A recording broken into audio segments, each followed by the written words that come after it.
This week at The Real Review, we're featuring Cellaring Wines, and we're looking at young wines which have cellaring potential and wines that have some bottle age on them already.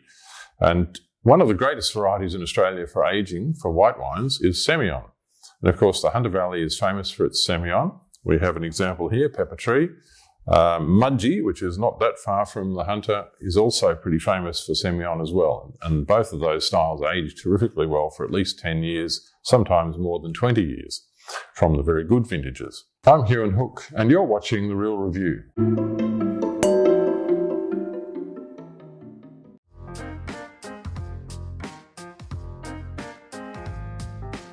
So the wine I'm going to taste now is the Pepper Tree Hunter Valley Alluvius Semillon 2014.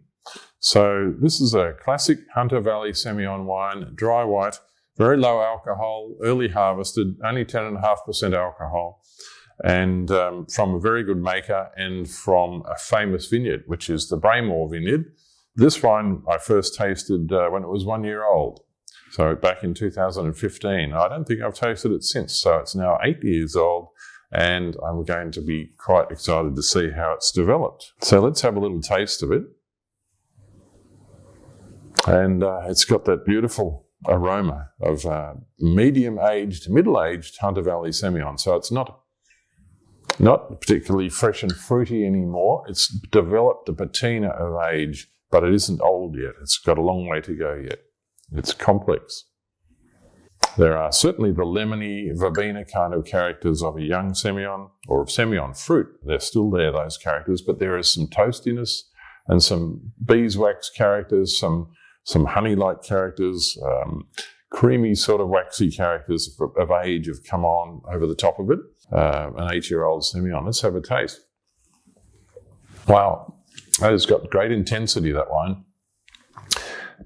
A lot of white wines, as they age, they fatten up and they go sideways. They fill out, they gain in breadth as well as in intensity and length.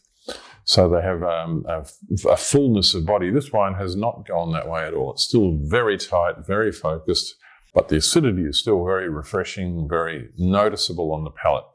If it's the first thing you drink all day, you'll probably get a shock. But if you're having a meal with it, if you've had something else in your mouth beforehand, you won't notice the acidity so much. The sort of food that we'd have with it, coconut grilled chicken with a green mango salad. Should be terrific with a wine like this.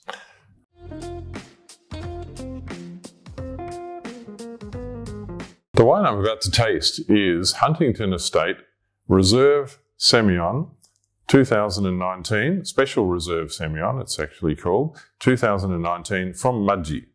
And of course, Semillon is one of the great varieties for aging in Australia. Most notably Hunter Valley Semillon, because it's been famous for a long time and there's a lot of them being produced. Let's have a taste of the wine. 2019, so it's now 3 years old, a bit over 3 years old, and should be starting to show some nice aged character. Let's have a sniff. And it's got a really interesting herbal character about it, sort of a lemon verbena kind of character.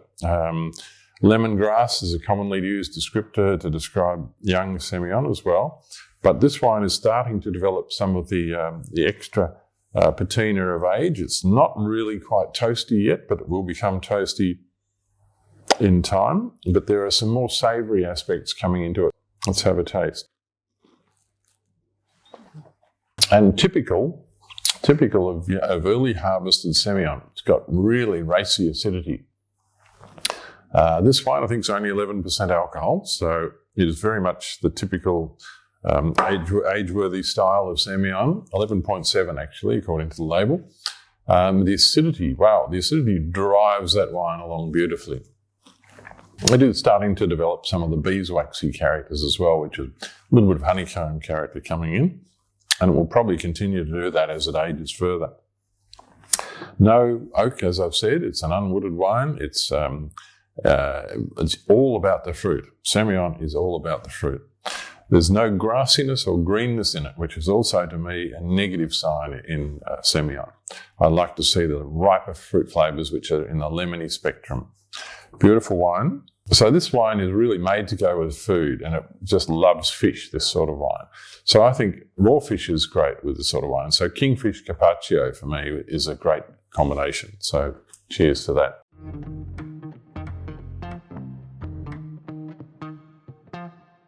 If you've enjoyed this, follow us and subscribe to The Real Review.